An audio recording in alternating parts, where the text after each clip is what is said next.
La Zambie est confrontée à plusieurs défis économiques depuis la chute des prix du cuivre. Pour faire face à la crise économique, le gouvernement a réduit les subventions des produits pétroliers. Cela a entraîné une hausse de 39% du prix du pétrole. Les prix des produits alimentaires ont aussi flambé dans un contexte de faiblesse des rendements agricoles. Les Zambiens essaient de s'adapter à ce nouveau contexte.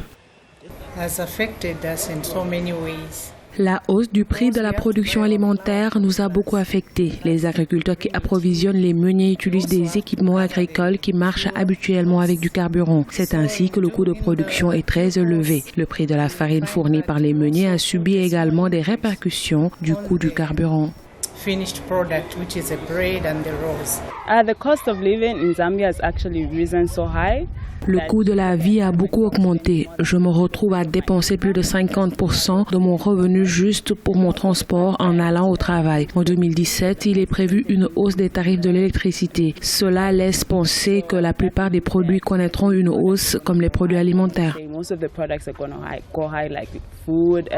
En plus de la crise économique, la Zambie a également été touchée par une sécheresse qui a affecté les cultures et entraîné une hausse des prix des aliments. Les faibles niveaux du barrage hydroélectrique de Kariba ont également provoqué des pénuries fréquentes d'électricité. La croissance du produit intérieur brut s'est située autour de 3% en 2016, notamment à cause de la baisse de l'investissement privé. A big impact will obviously be on the private sector, on production.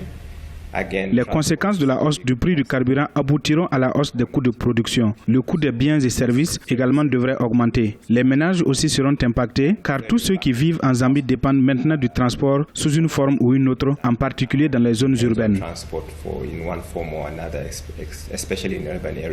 La Zambie est le second producteur de cuivre en Afrique, son principal produit d'exportation. Au mois d'août 2016, la monnaie zambienne, le kwacha, a perdu plus de 2% de sa valeur de change face au dollar, entraînant une forte inflation. Le gouvernement a dépensé plus de 200 millions de dollars en termes de subvention des carburants entre janvier et septembre 2016. Certains analystes prévoient une légère reprise de l'activité économique en 2017, notamment en perspective d'une hausse des cours mondiaux du cuivre.